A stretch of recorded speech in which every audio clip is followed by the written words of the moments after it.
My name is Oluwaseun, and in today's video, we want to look at the project that we deployed with GitHub Actions in the last video. We want to take a look at it in another approach, in another way, particularly leveraging Jenkins. All right. Now, in the last video that we, uploaded on YouTube, we used GitHub Actions to deploy an EKS cluster, and we had to leverage, access key and secret key in order to connect to our AWS environment. Now, in today's video, we want to see how we can, take away the aspect of access key and secret key. In other words, what if we do not want to use access key and secret key, and we still want to be able to deploy resources in our AWS environment? Because in a production environment, in a reward settings, you really do not have, access key and secret key generated for each individual user. What you use is what you call an IAM role, which means your platforms would have to connect with AWS by assuming a role. All right. That is what you do in a work environment. Now, when you look at the AWS IAM, it's actually a very broad subject. You have users, you have groups, you have roles, you have identity providers. Now, what we seek to achieve in today's video is to see how we can leverage the IAM roles instead of creating an access key and a secret key. So what we're going to be doing in today's video is to spin up an EC2 instance and then install Jenkins on that EC2 instance. And then we're going to create a role and allow the EC2 instance to assume that role.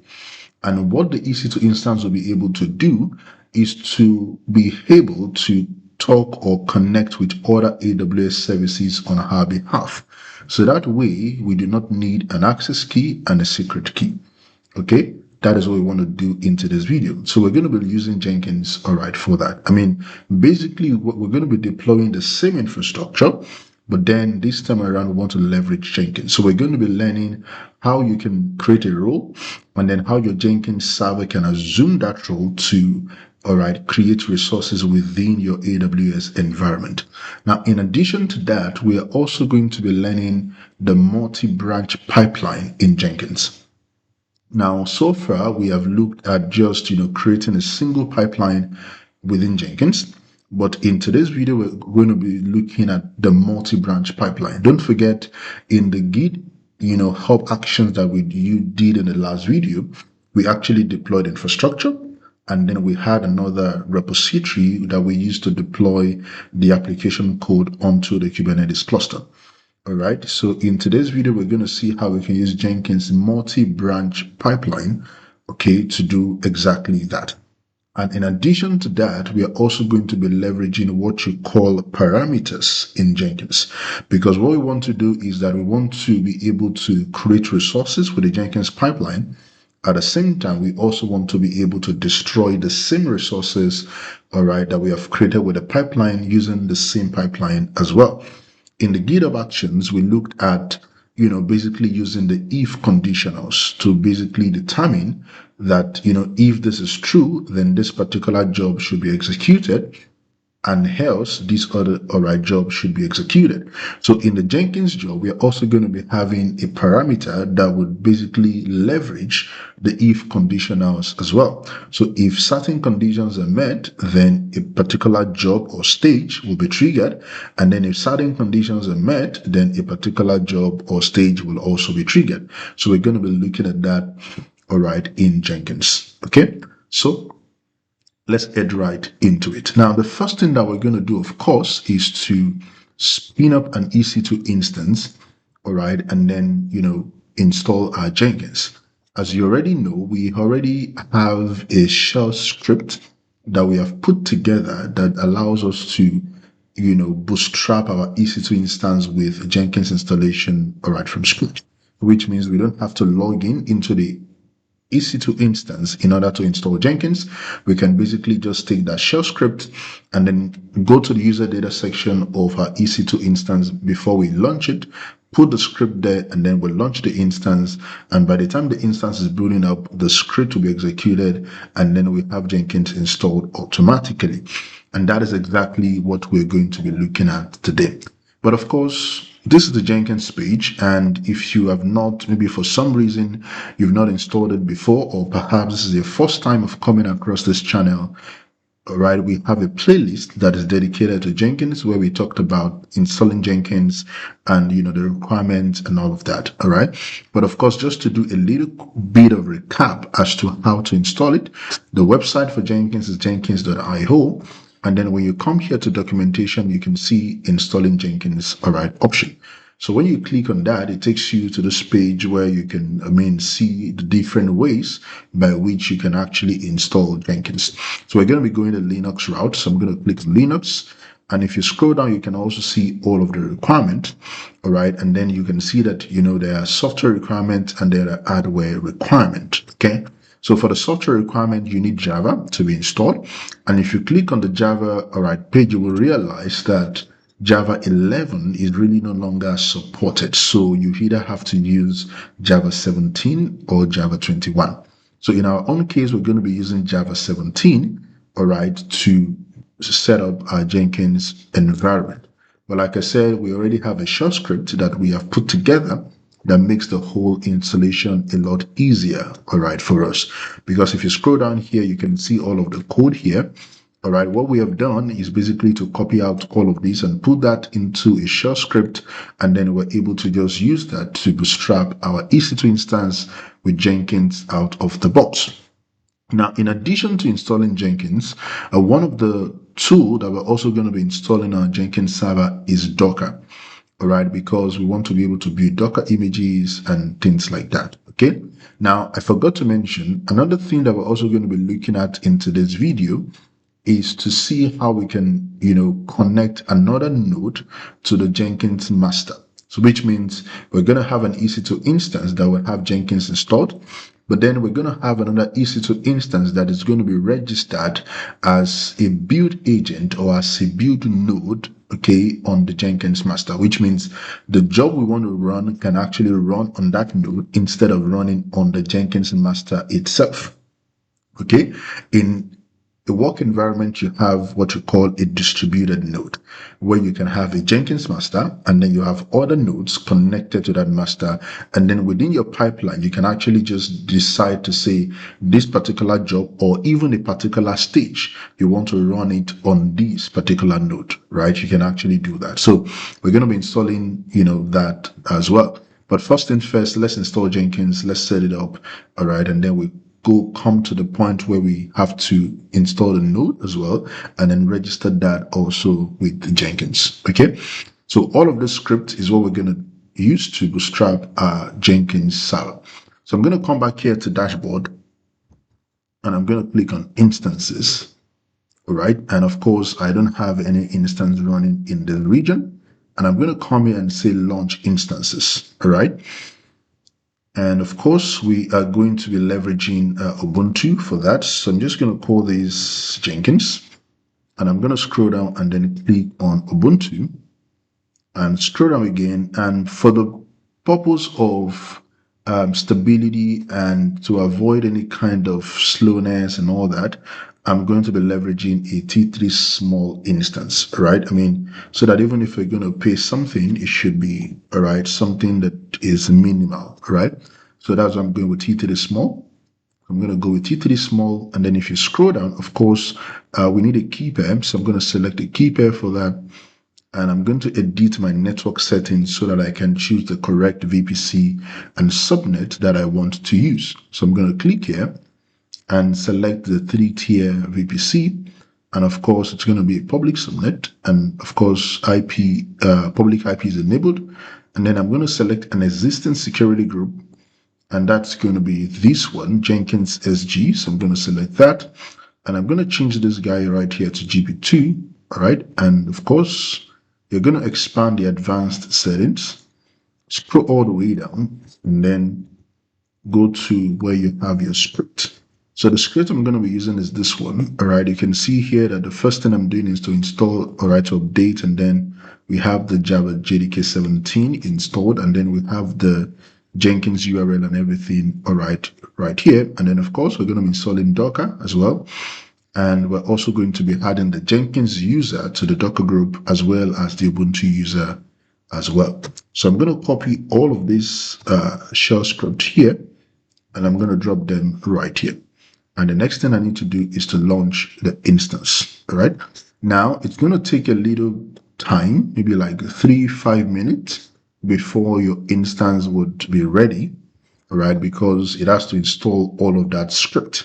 So in that time where we're waiting for the Jenkins server to come up and to, become ready, we would also take a look at the script that we're going to be using for the node that we want to connect to Jenkins. Now, one of the things that we want the node to be able to do is that we want the node to be able to connect to Kubernetes. We want the node to have helm because we're going to be running some L commands, through the pipeline. And we want to also deploy to the Kubernetes environment. So kubectl is something that the node should have installed. Now, when you have a node that you want to connect to Jenkins, now, whatever it is that you want to run on that node, okay, you must make sure that your node has all of those tools installed. For example, if you look at the script, this script, first of all, also installs, OpenJDK 17 because you need Java to also connect the node to the Jenkins master. All right, you need that. Now, if the Jenkins master is using Java 17, for example, the node that you want to connect to that server should also run the same version of Java, right? Because Jenkins, first of all, is built with Java, all right? So for whether you are creating a node that you want to attach to your Jenkins master or you want to install Jenkins itself, then Java is a mandatory requirement. It has to be installed on the machine, okay? Now, in addition to installing Java, now you want to register a node with your Jenkins server, right? You must create a directory that, Jenkins is going to create its workspace. Now, if you've been following the videos on this channel, you would know that when you run a pipeline with Jenkins, for every project that you create, all right, it creates a directory in what you call the Jenkins workspace with the name of that project. Right. So which means even if you have 10 projects that you're running within your Jenkins environment, there are going to be 10 folders with the name of each of the project, all right, inside of what we call the Jenkins workspace. Okay. So here we are also creating a directory, and this directory is going to serve as the directory where Jenkins will create our project, all right, for this particular node. Now here, another thing that we want to also do is that we want to give the Ubuntu user the ownership of this directory because Jenkins is going to be authenticating with this server and it's going to be authenticating using the Ubuntu already user. So the Ubuntu user should have access to this directory so that it can allow Jenkins to create, project within the workspace. Okay. Now, the next thing that we are also installing here is Docker, because we want to do Docker build, we want to do Docker push and all of that. And obviously we're going to need Docker installed to be able to do all of that, right? So we need Docker installed. So that's the code here. Now, another thing that we also need is that we would be leveraging this node to deploy our Terraform, code, right? The infrastructure that we want to create, the EKS cluster, the ECR repository, all of these things we need to have Terraform installed in order to be able to do these things, okay? So on that node, we will also install the Terraform tool, okay? Because it is part of the tool that we need, all right, to work or to do our job.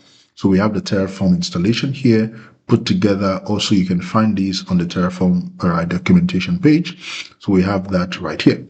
And then the next one is the AWS CLI, because we want to be able to interact with AWS using the CLI, right? We want to talk to AWS in terms of pushing to the ECR repository, in terms of, connecting to ECR repo. Perhaps maybe you want to delete an image from the repository and things like that. You want to do all of that through the AWS CLI. All right. So we need AWS CLI installed as well. Now, another thing that we also need is helm. Helm is a Kubernetes package manager. We saw that in the last video with GitOps Actions, right? So we need that installed on the node as well. Another thing that we need is, of course, the kubectl command, because we want to be able to run some kubectl commands, and we're like kubectl get node, kubectl, apply, and all of that. So we need that to install. Now, you can have different nodes for different purposes, okay? And for whatever purpose, for which you are actually creating a node for Jenkins, whatever tool that is required for that node to be able to carry out its duty, you must make sure that those tools are installed. Now, there are different ways that you can actually build, with Jenkins. You can use Docker, which means you can leverage, a Docker image, and then a container is created from that image, and then your job runs inside of that container. And then after the whole job is done, the container gets discarded, right? You can also leverage that. But in some cases, you also want to install these tools directly on the system and then leverage the shell to basically do whatever it is that you want to do. All right. So there are different ways to go about it. But the idea of a Jenkins node is that you want to run what you call a distributed build, such that within your pipeline configuration, you can actually just say stage 1 and stage 2 would be running on this particular node. And then maybe you have stage 3 and stage 4 running on a particular node, all right, altogether.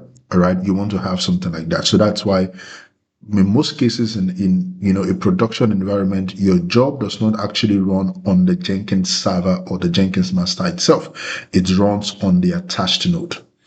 Okay. I mean, the Jenkins server is usually just for administration, to just basically assign jobs, all right, to the node. That's what the Jenkins server does, right?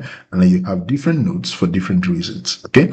But whatever it is, the reason is, you must make sure that the tool that node needs to do its duty is installed on that node to avoid any kind of issues, okay? So I'm going to copy all of the script, all right? I'm going to copy all of this, and we're going to install these on, all right, the EC2 instance that we're going to be spinning up. So that means we're going to spin up another EC2 instance that would serve as the Jenkins node. And then I'll show you how to connect your node with your Jenkins server so that Jenkins can actually assign jobs, all right, to this node. Okay. So let's take a look at the script again, so that in case there's anything that we're missing out, we can actually just add it there and fix it before we put that in the UserData, all right, section. Okay. And of course, by the time we do all of the installation, we will log it into the server and test if all these things actually were installed. Okay. So we're going to test that as well. So I think we're good here. Okay. So we can go ahead and copy all of this. So copy all of this. Now let's refresh. I mean, by now the Jenkins server should be ready. So you can see we have 3 over 3. So the Jenkins server is ready. So what we're going to do next now is to spin up another EC2 instance and install all of the tools that I just copied. All right. And then while that is installing, we'll go back to the Jenkins server to complete, all right, the whole installation process for Jenkins. Okay. So launch instances. So I'm going to call this Jenkins node. All right. And then of course I'm going to go with Ubuntu, and the same thing that we did with the Jenkins server. So we're going to change these also to T3 micro to make things a bit faster. All right. And then of course we're going to be leveraging the same key pair, and of course they'll be in the same network as well. So, and of course enabled existing security group, and then we'll select this. So make sure you change this to GP2. And of course, you can change this to 10 gig as well. I mean, if you are still within the free tier, you can have about 30 gig of EBS storage, right? You can have that. So 10 gig should not cause any kind of issues, right? In terms of cost now. And then you go to advanced details, and of course you scroll all the way down, and then you launch the instance. Now the instance is launching, so I'm going to refresh, and then of course that is still initializing. So while that is doing its thing, let's click on the Jenkins server, and let's click on connect. And of course we're going to be leveraging SSH client. And then I'm going to click on this example, and I'm going to come right here to my terminal. All right. And of course, I'm going to navigate to where I have my key pair. Okay. And then I'm going to enter like this. Okay. And I'm going to say yes. And I should be able to connect to my server. So I'm connected now to my Jenkins server. And I'm going to come right here. I'm going to rename the tab, and I'm going to call this Jenkins server. All right, so that's my Jenkins server, so that I can identify it as well, right? So then I can say docker ps to just test out things. So now I can see clearly that my Ubuntu user has access to the Docker commands, right? And that means everything is working as expected. And of course, if I do sudo system ctl status Jenkins, all right, I should be able to see that my Jenkins server is up and running, right? And of course, you already know by now that your initial password is always in the log, right? So you can copy that, and then you can come back, click on instances, all right? And then you can grab the public IP address of the Jenkins server. And then, of course, you come here, put that in, and you put your ATAT behind, and that will give you access to the Jenkins server. All right, so you put the password here, which is the initial administrative password. Oh, oops, I think I copied something else. So I can copy this again. All right, and then I can put that right here, and I can say continue. So that will unlock Jenkins for me, and then it will allow me to install all the default plugins. I'm just going to select install suggested plugins. So that's just more like the default stuff. So it's going to install some pre-selected plugins for us. All right, and then while we wait for that, we can refresh, all right, this page to see if the other instance is up. But of course, it is still at the initialization phase. Now, it's actually going to take a longer time than the Jenkins server took because of the script that we want to install. There are a lot of scripts that will be installed. Now, while that is running and while this, Jenkins is installing, now, I talked about the fact that we want to use an IAM role instead of access and a secret key. Now, the question you would ask is, so which of the server is going to assume the role? Is it a Jenkins server or is it a node? Okay, so let's set this up, and then we'll come back to that question. So I'm just going to put, just something very simple, all right? And we're practicing, all right? So we don't have to put in difficult credentials and all. So I'm going to say save and continue. And of course, save and finish and start using Jenkins. And now my Jenkins server is up, all right, and running. Of course, a few things that we need to do. We need to install a few plugins. We need to connect our node to the Jenkins server and all of that. Now, back to the question that I asked earlier. So when you create a IAM role, which of the server will assume the role? Is it a Jenkins server or is it a node? Now, I'm sure you're thinking, okay, which one is it? The Jenkins server is going to be distributing the jobs, so you should also have the role. The node is going to be running the jobs and all of that. Now, when you create a role and you want to assign your role to an EC2 instance, in this case, we have the Jenkins server and then we have the node. Now, the node is the instance that will assume the role, because the job is actually going to be running on the node, not on the Jenkins master instance. Is that okay?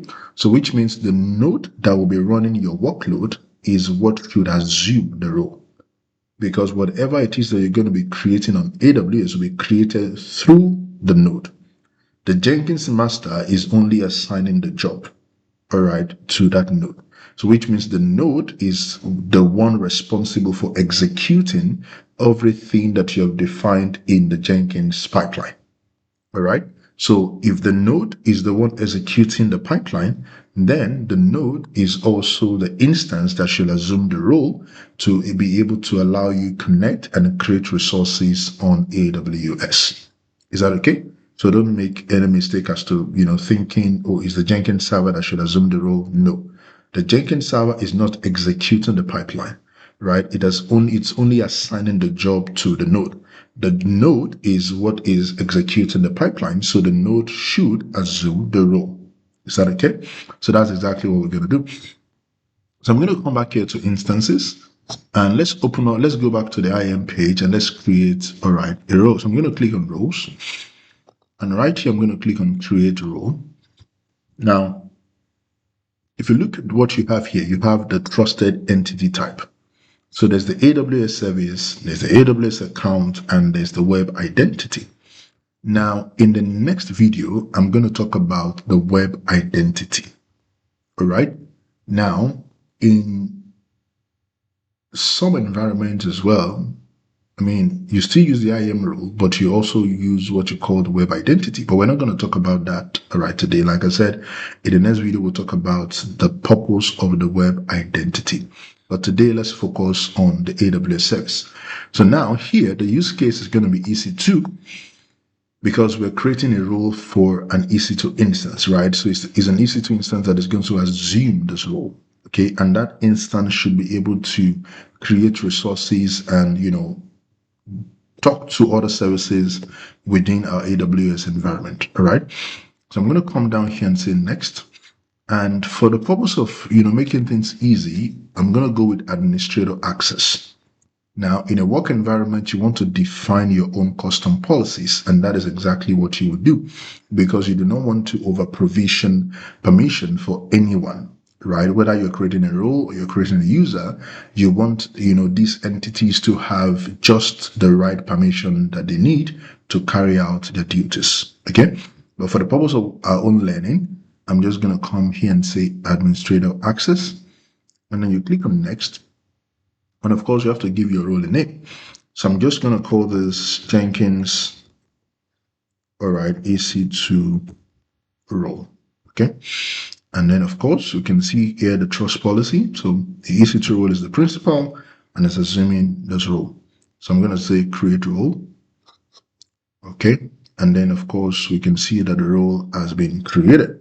Now, what I need to do is to go back to my EC2 instance, all right, and I can see now that the Jenkins node is now up and running. So I'm going to click on this instance.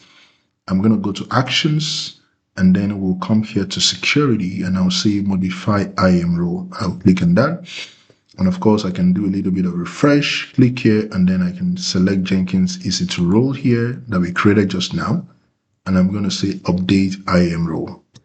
Now, this instance has assumed a role that gives it the privilege or the authority to talk to other AWS services. So that means this EC2 instance is capable of spinning up an EKS cluster, is capable of creating an S3 bucket, is capable of doing anything that we want to do, all right, with this particular instance based on the authority of the role that this particular instance has assumed, all right? But of course, the instance itself is not going to be doing all of these things, right? We're going to be triggering a pipeline, and then that pipeline is going to want to connect to AWS and create resources. But by the virtue of the role, what the role would do is that it's going to give this instance what you call a short-lived token that would allow this instance to carry out all of these operations, okay? So we don't need access key, we don't need a secret key, right? We're not creating any user, so we don't need all of that. Now, the next thing is to log into this node and verify that all of the things that we have installed actually got installed completely, all right? Nothing broken and all of that. So I'm going to click on connect, grab the SSH button again, and I'm going to open up a new tab. And of course, we go to where we have the key. Okay, and then we connect. So I'm going to say yes. And so let's test out a few things that we installed. One of those things that we installed was kubectl, right? So let's see if that got installed. So we can do kubectl version. Okay, so we can see the version. I mean, we can see that we have version 1.31, and then we have a customized version 5.4. So that tells us that kubectl was installed correctly. The next one there is helm, right? So we can also do helm version. Okay, and then we can see that that was also installed. All right, and then we have the AWS CLI installed as well. So we can do AWS version also. Okay, and I mean, the mere fact that we are seeing all of these shows that AWS CLI was also installed. And then Terraform also, let's verify that. So Terraform, all right. So the fact that we can see this also shows that Terraform was also installed, right? So we can also look at Docker to see if Docker was installed. We can also take a look at Java. So let's take a look at Java as well. All right, so I mean, that didn't show us anything. So let's do -v. All right, so unrecognized command. So I mean, all of that tells us basically that these tools have been installed. And then of course, if we do Docker version, okay, so we can see that Docker was also installed. So all of the tools that we want to install have been installed. Okay, and then of course, we can also verify if the folder was created. We can do ls/opt, and then we can see that we have a Jenkins directory. And of course, if we do ls-l/opt, okay, we can see that the Jenkins folder belongs now to the Ubuntu user. Okay, and that is based on the chown permission that we specified right here. So everything seems to be in order. The next thing is to go back to our Jenkins server and basically register this node with the Jenkins master. Okay, so I'm going to come here to manage Jenkins, and I'm going to click on nodes. Okay, and now we can see the built-in node, which is the Jenkins server itself. Okay, but I'm going to come here and say new node, and the node name, I'm just going to call this node-ec. Okay, and then I'll say permanent agent, okay, which means it's a permanent agent. It should be online almost every time to respond to, and of course, to jobs, right? And then I'll come here. So the name, you can give it a description, number of executors, I mean, how many jobs can run concurrently on the node.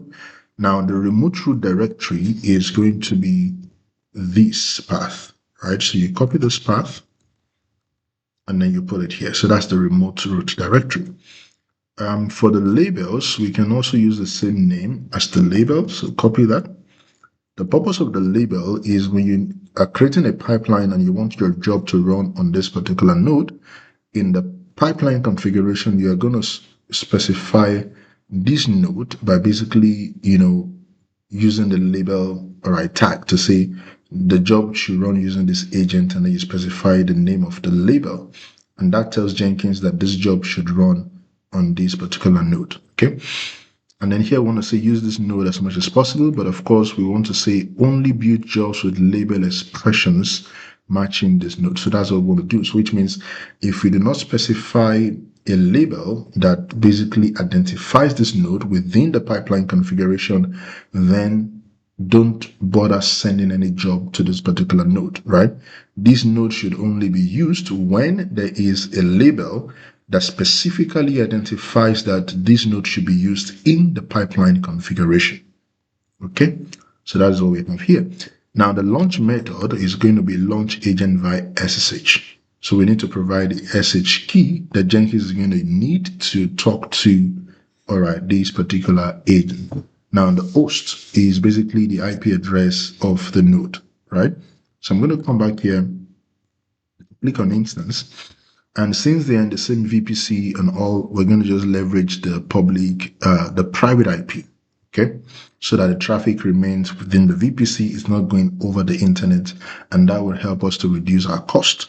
Because if your traffic is going over the internet for resources that belong to the same VPC, then you're going to have to pay a fee for that, all right?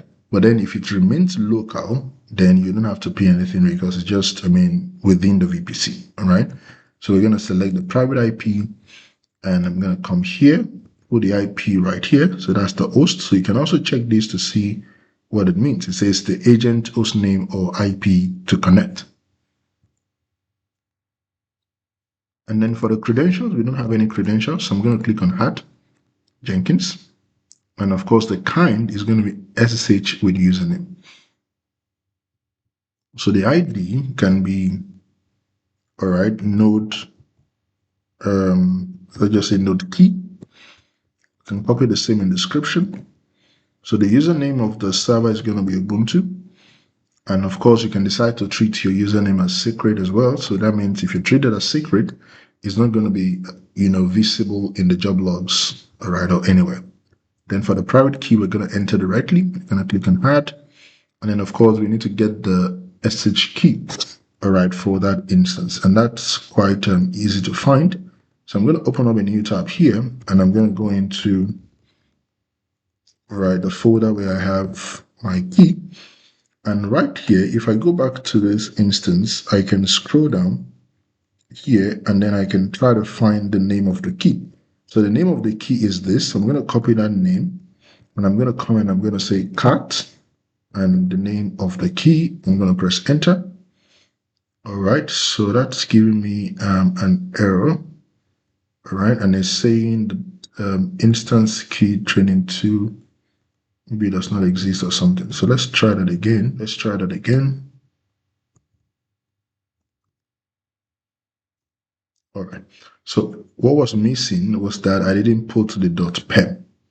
Okay, I just copied the name. The .pem was what was missing. So here now is the correct thing. So .pem. So what we're going to do here is copy this whole thing. So copy that. Okay, and then you can go back to your Jenkins server and you can drop that right here. Right, make sure there are no white spaces, and then you click on Add. All right, and then you can come here, select the key, and everything seems fine. Then the host key verification is not something that you need because it's going to give you a lot of headache. The host key verification is something similar to this.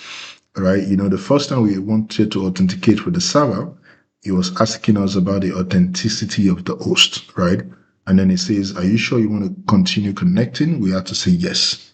And that is exactly what the host key is about. So we don't have the privilege here to say yes or no. So what we're going to do is to come here and say non-verifying strategy. So we click on that to say, don't bother about it. We're okay. I mean, we're sure that the node is fine. There's no issues. And that is what we want to do. So here we can say, keep this agent online as much as possible. And that's pretty okay. And then we'll click on save. So once you save, it's going to try to connect to that node. And here you can see that it says what? It says launching. All right. And then if everything is fine, it should, all right, be registered. So if I click here, all right, I can click on logs. And then I should be able to see, all right, how the whole thing happened, right? So here it says SSH launcher, the host and the port, and then the credential. Okay, and then it did all the verification it wanted to do. All right, it was able to authenticate successfully. And then it says the remote user environment is a bash user, which is a Linux environment. And then if you scroll all the way down, it did all the checks and everything that it's supposed to do. All right, and then of course, lastly, all right, it was able to say starting agent process inside of the opt/Jenkins. And finally, it says the agent is a Unix agent, and then the agent successfully connected and online. All right, you can see how straightforward it is to add a node to Jenkins. I mean, it's not as difficult as we might think it is, right? So if I go back, all right, to nodes, I should be able to see information about the server. So here I see node EC in sync, the available free space, and every other thing. So this tells me that my node has been connected. The next thing I need to do now is to basically set up my pipeline to run this, all right, job. Okay. So the next thing we're going to do now is to go through the pipeline that we want to use. And I'm going to pretty much walk you through step by step, all right, what the pipeline is, all right, and what exactly the pipeline is going to be doing, all right, for us. Okay. So now that we have connected our node to the Jenkins server, it's time to develop our pipeline and then run our job on the node. Now, one thing that I want to show us here is this. If you come right here, you would see these, sign here, which basically it's more like a security administrative monitor. Now, if you click on that and you read what it says, it basically tells you, it says, building on the built-in node, which is your Jenkins master, can be a security issue. And it says you should set the number of executors on the built-in node to 0, which means Jenkins naturally does not expect you to build, on the Jenkins node itself, which means you're supposed to build nodes to your Jenkins server. So the job should actually run on the nodes, not directly on the Jenkins master. So what do? You can actually come here and click on manage, and then right here under number of executor, you can change that to 0. And then you can say save. So what that would do is that there is no job that would run on the Jenkins master. Again, whatever job that you want to run will have to go through the node that you have connected to the Jenkins master. Okay, so that is what we have done. All right. So now I should see that I'm not seeing any kind of administrative monitor here, complaining and all of that, because I have set the executor to what? To 0. And if you look at the build executor status that I have here, I'm only seeing the executor for the node that I have just added. Is that okay? So whatever job that we want to run now, we'll have to run on the node, that we have added. Okay. Now let's go to the pipeline and let's see what it looks like. If you click here on the Jenkins file, so let me walk you through what we have right here. Now, we're going to be installing a few plugins on the Jenkins server, but then let's try to walk through this pipeline configuration and see what exactly we have here. Now, of course, your pipeline configuration for Jenkins will always start with pipeline and then agent. Now we're specifying label. So label basically means that, we want to identify the node that we want to use to run our job. And then the label for the node is what? Is node EC. And if you come right here, you would see that that's the name that we also have right here. Okay, so basically we're telling Jenkins, by the time we push this pipeline and then we want Jenkins to build, we're telling Jenkins basically to say that, the node you're going to use is called node EC. So look for that node. If it's online, then build the job or run the job on that node. All right. Now, we have a few environment variables here. So we have the S3 bucket, AWS region, the EKS cluster, the ECR repo. Now, all of these variables, now in Jenkins, I'm sure we know about the credentials, right? We know where you can set your credentials and all of that. But where can we set global variables in Jenkins? I mean, you don't want to hard code your variables even in the pipeline configuration, right? You want to be able to set your variables within the Jenkins environment, not in the pipeline. So where do you set that? Because for GitHub Actions, for GitLab, CI/CD, they have the variable section, where you can put variables and secret alike, all right? But for Jenkins, we all know about a credential space where you can put your credentials and all of that. But where do you store variables in Jenkins? I mean, you want to make the variable global, right? You don't want to code it in your pipeline. So where do you put that inside of Jenkins? So let's find out where we can put that. So if I come here back to my node, I can come to dashboards and then manage Jenkins. All right. And then under here, system, I can click on that. And then I would have to scroll all the way down, all right, to see where I can set my global variable. So I'm going to scroll down here. All right. And just now here, you have global properties, right? And then under that, you have environment variables, right? So let's check that. And right here, we have to add what? A list of variables. So I'm going to click on add and then the name and the value. So it's a key value per thing, right? So the name is S3 bucket. So let's copy that. All right. And I'm going to put that here. Now, what's the value? Now, my S3 bucket, I mean, it's going to serve as the Terraform backend, right? So, but then we really don't need it here actually, all right? But then let's just see, do we need it here? I mean, let's look at the code. Is there anywhere here that we referenced S3 bucket? All right, I don't think so. All right, so it's not here. So what we can do for that is basically to just, I mean, we can remove it, all right? We don't need it actually.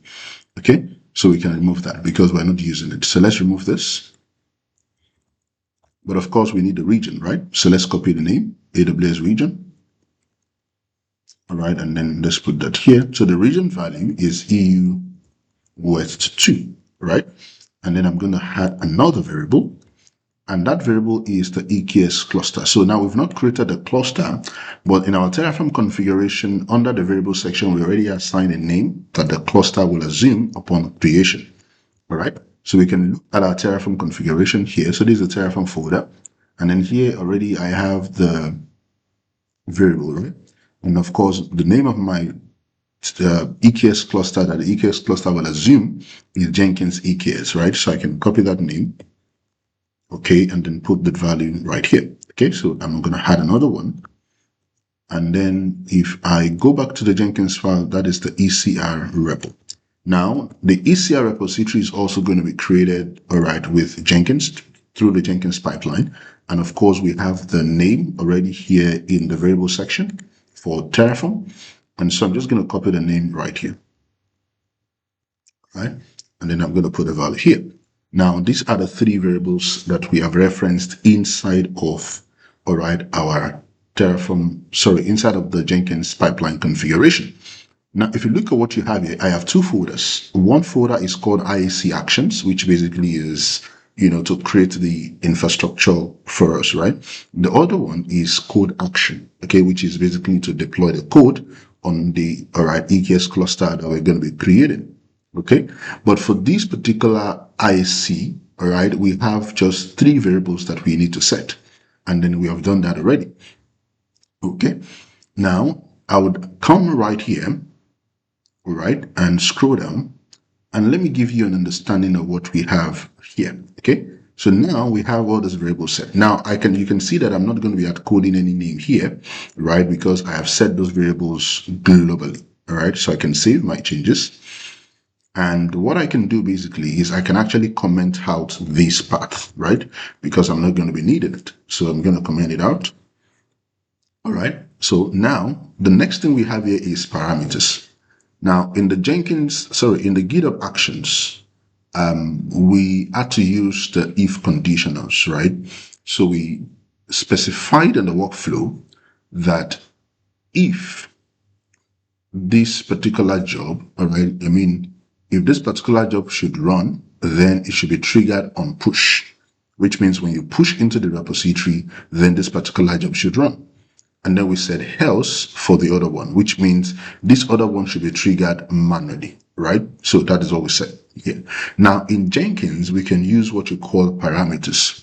Now here we have defined this parameter in form of a choice. And the name of that choice is the name of the parameter is action. And then we have two choices. So we have apply and we have destroy.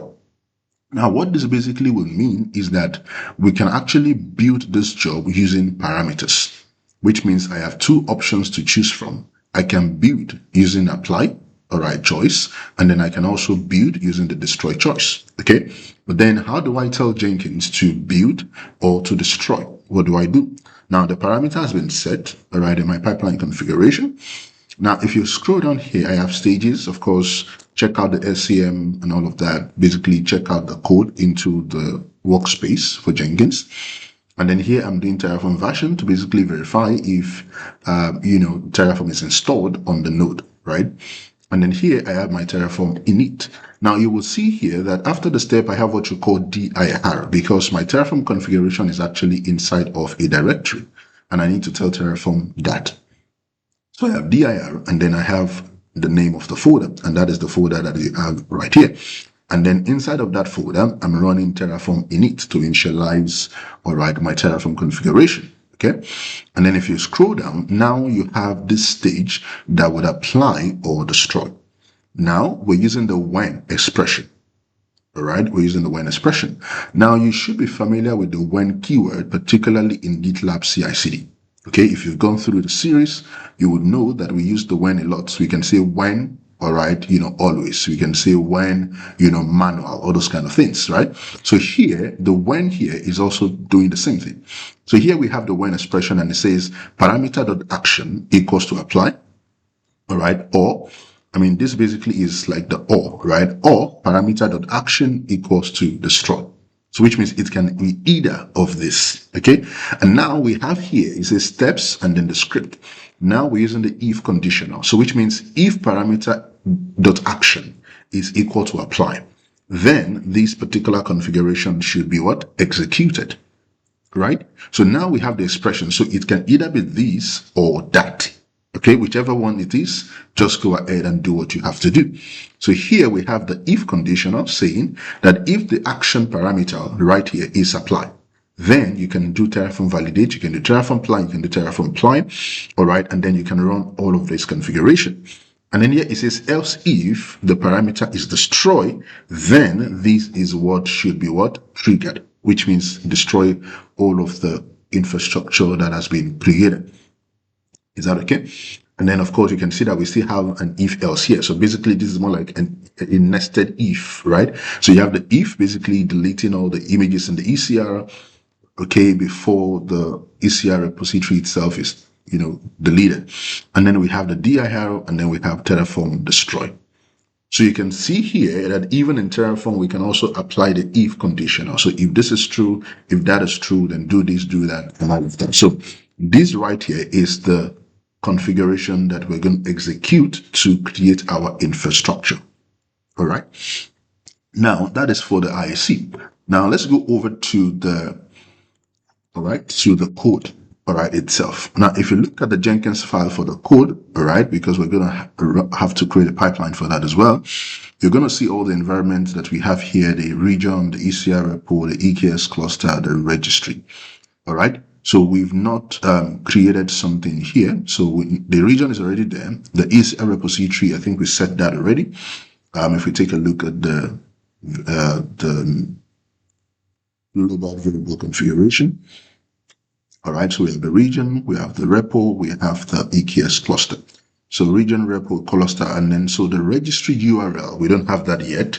Now that is going to be generated as an output, all right, for us. So we can grab that by the time the cluster has been created. Is that okay? All right. So, but then let me just walk you through what we have here as well. Okay. So now we have the same, checkout SCM and all of that. And then we have the build and push. So right here, we are also building. Now, if you notice something, the variables are basically prefixed with what? With env, because the variables are set globally. So the ideal way is to put env dot and then the name of the variable. All right. So that's why you have the env dot everywhere. Okay. So here we're doing the Docker build. Now remember, on the node we've installed Docker, so we are able to run Docker commands, right? So we're able to run Docker commands without any kind of issue. Okay. So Docker build -t. So we're basically saying that, take on the name of the registry and then the name of the ECR repo and build using the latest tag, right? And then right here, we're doing a retag, all right? So we're doing a retag. So Docker tag, the registry column latest. And then of course, we're also tagging with the build number, all right? And then here, we're also trying to authenticate with ECR since we're going to be pushing to ECR. So we have the AWS ECR get login. This is the purpose for which we installed the AWS CLI, all right? Because we need this to be able to connect to AWS environment. So AWS ECR get login, basically authenticating with ECR. And once the authentication is done, then we then do Docker push, all right, the registry, we're pushing the latest, and then we're also pushing the build number, all right? And then right here, we have this job to deploy to EKS, all right? And then here we have the script. Again, we're connecting to EKS in shell using the CLI AWS EKS update kubeconfig, give us the name of the Kubernetes, all right, configuration.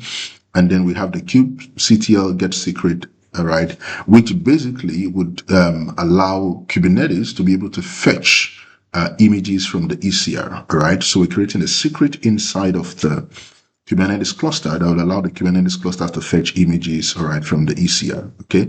And then, of course, we're using the OR here as well, right? So which means if get secret is not true, then you can go ahead and create a secret. But if get secret is true, then you can just, not bother about creating the secret. And then we have the helm as well. So helm upgrade All right, we'll put the name of the chat that we want to upgrade right here, and then we have that, all right, called app chat. So we've done this already with GitHub Actions, right? So now all of these things, you can see that we had to install these tools on Node, because if these tools are not installed on Node, then we're not going to be able to use all of these commands. Is that okay? And that is pretty much, all right, what we needed to do for the code, all right, pipeline, right? So now the only variable that we are not going to be able to set yet is that of the registry, because the ECR repo has not been created just yet. So we're just going to wait for us to push, all right, the code into the repository, and then we basically just do that, right? Now, so what I'm going to do next is go to Jenkins and then create, all right, our job. So let's come back here, and then now, do we need to install any plugin on Jenkins, right? I mean, do we need any plugins? So let's see, manage Jenkins, and then let's come here to plugins. I think we need a pipeline stage view, right? So we need to install that. So I think that's pretty much what we need to install. So pipeline stage view. So let's install that. So it's the user interface to view, all right, the pipeline. And then we'll say install. All right, so that will install the stage view for us. So that's a success. So we go back to dashboard, and then we say new item. All right, now here, I'm just going to call it Jenkins. All right, let's call it Jenkins GitOps, right? And it's going to be a multi-branch pipeline, right? We have 2 branches that we want to connect. And then I'm going to say, okay. All right. And then I'm going to also, connect the branch sources. So here I'm going to say git. All right. And I'm going to specify the git repository. All right. So right here, I can bring up my git repo. All right. And then I can come here, just click on any of them here, go back here. All right, and click on repository. So my repo is actually this Jenkins GitOps. So I'm going to click on that. All right, and I'm going to come here, HTTPS, copy that, and I'm going to come right here and put that there. Okay.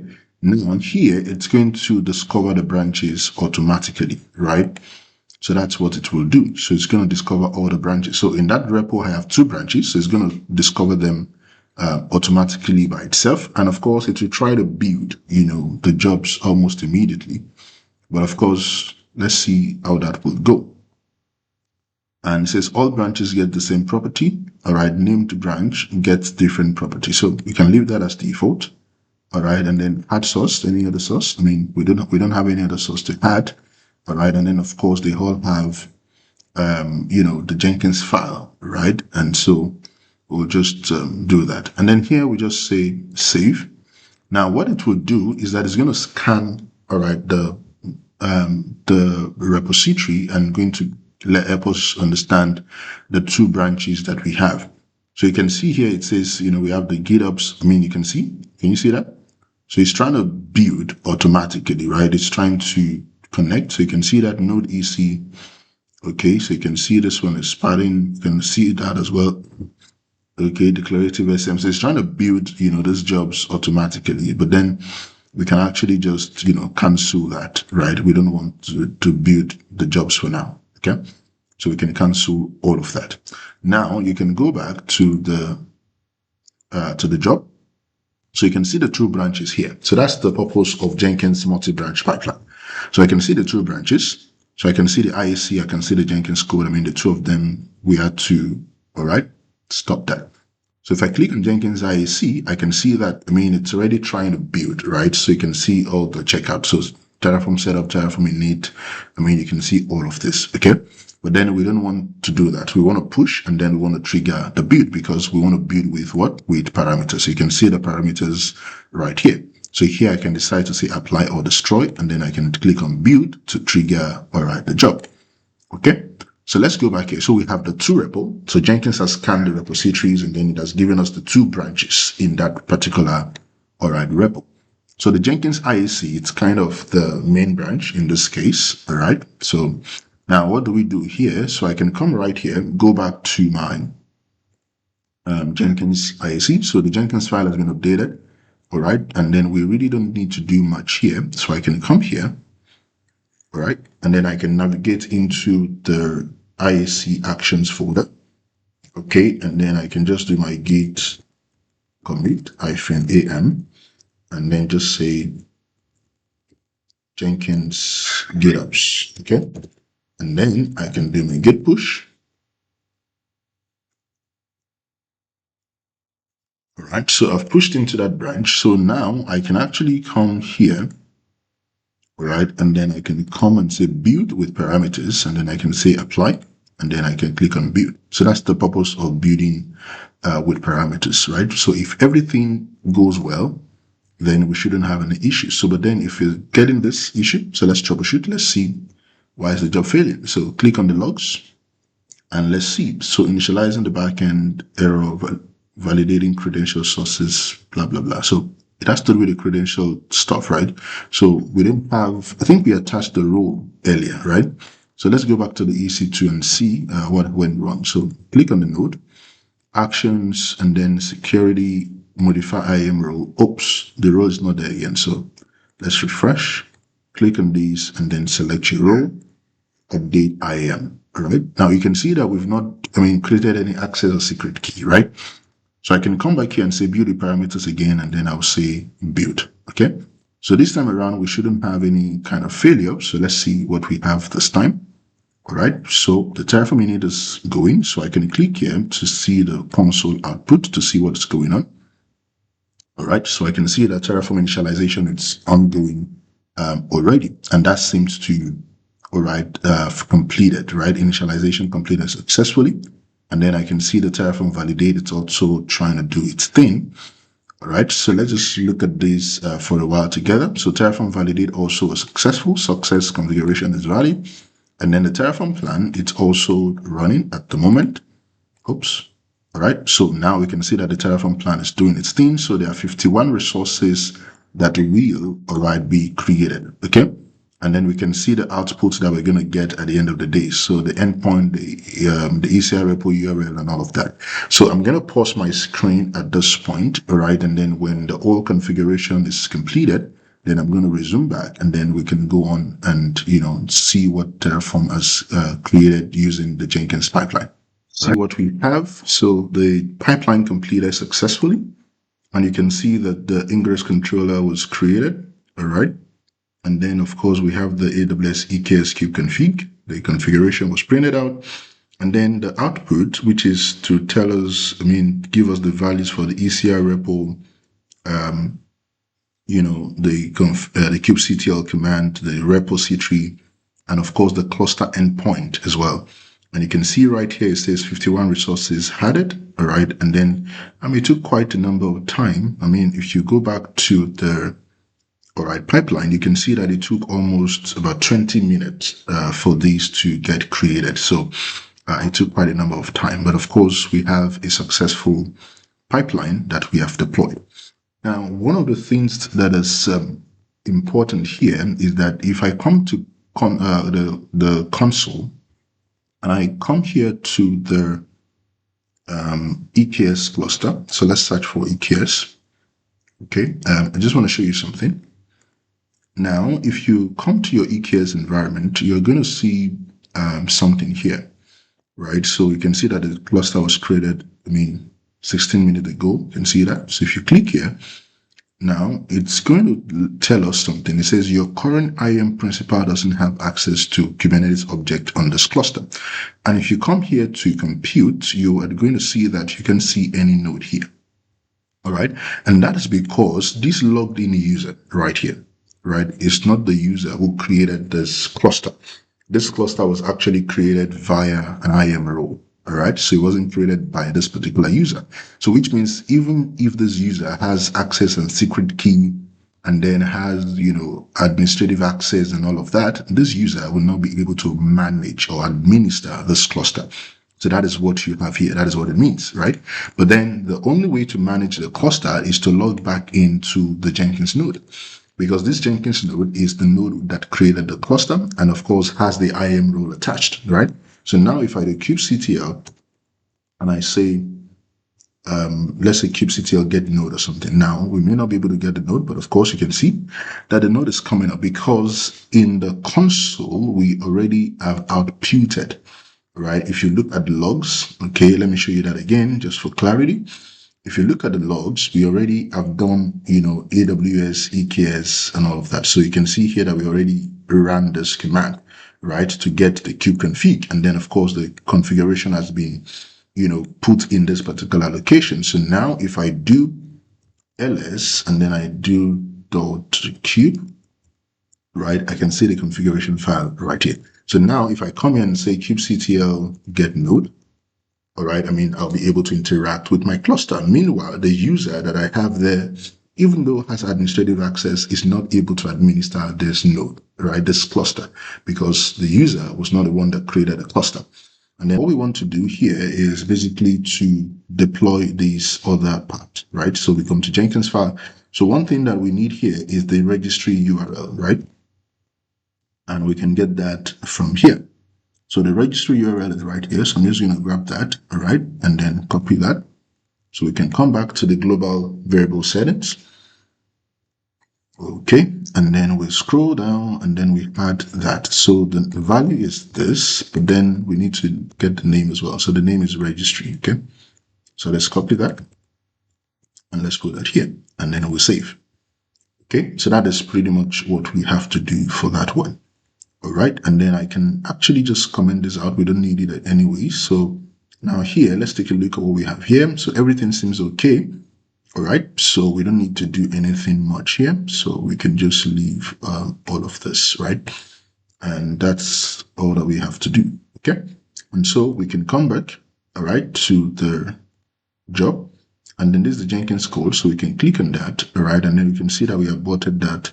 And we can say build now. So for this one, we're not building with parameter, right? So we're just basically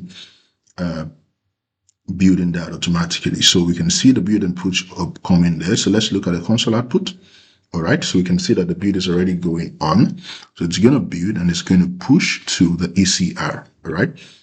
So I'm going to pause my screen here again and then come back when the whole thing, all right, is completed. So if you look at what you have here, you can see that this also completed successfully. And then you can see that when we run the get ingress within the pipeline, it gave us an output, right? So that means the get ingress is going to respond to the Kubernetes component ingress that you have created, all right? And so we can go back to the server and just, run a few things. So now if I say kubectl get ingress, all right, I can see I can see the URL right here. So that's the URL of my network load balancer, all right?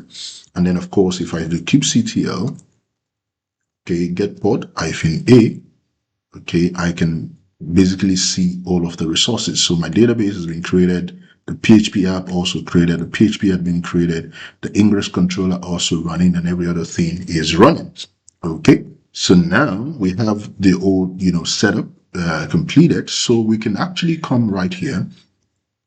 I can go to my GoDaddy domain, all right? And, basically just do some mappings, right? So because I have my web app, this, and then I have the PHP admin, right? We already did this in GitOps Actions, but I just wanted to show us what we have right here as well. Okay, so here I think I need to log in into the GoDaddy account. So let's quickly do that. Now here, we can come down here and then we can add a new record. And then record is going to be a CNAME record. And then you put the value here. And then the name that we want to give this is web app. So let's give that web app, first of all. Okay. And then we'll put that here. All right. And then you save. So the second thing you want to do is to grab the endpoint again. All right. Add a new record. It's going to be of type CNAME. And then you put the value for the network load balancer. And that is going to be PHP admin, right? So you copy that and then you put that here as well. And then you can save that also. All right. And so now all right. So now if I come here and I do PHP my admin. So let's see what we have. So we have access to the database. All right. And then if I do web app, all right, the cloud, it's going to try to connect with HTTPS, and we do not want that, right? So we can remove the S there and just use HTTP because we don't have any, certificate configured, right, inside of the Kubernetes cluster. So now you have access to your application, everything running inside of the cluster, and everything seems all right, good. Okay. So that is basically how to use Jenkins to create your resources. And you can see that we are accessing our node, the EKS cluster using the EC2 instance, right? And that's the job of the role. Okay. Now, if I do AWS STS get caller identity, all right. So I think there's a mistake there. So I think it should be get caller identity. You can see that. So we're basically using an assumed role, all right? And that is what is given the EC2 instance the ability to be able to administer, all right, our EKS cluster, all right? So that is what we've done. So now it's time to trigger a pipeline to destroy the infrastructure, all right? So I'm going to go back here and then I'm going to click on this Jenkins IC, and I'm going to come and say build with parameter. And this time around, we want to what? Destroy. So I'm going to click destroy. I'm going to say build, and of course that is going to do just that, right? So let's scroll down and let's see what Terraform it's going to do. So let's see what's Terraform doing. So of course it's going to do initialization and all of that, but of course it's going to reuse the previous versions. Like you can see here, they're reusing previous versions. All right, and then you can see that the controller has been deleted. All right, ingress controller deleted. You can see that. So the Terraform destroy option, the else if block, is what is being executed at the moment. You can see that. So that's the beauty of it. So I don't have to go in the system and start deleting or destroying the resources manually, but of course we can trigger that also from the pipeline. Okay. So now I can see the delete job that is working. And of course, this is going to go ahead and destroy the resources.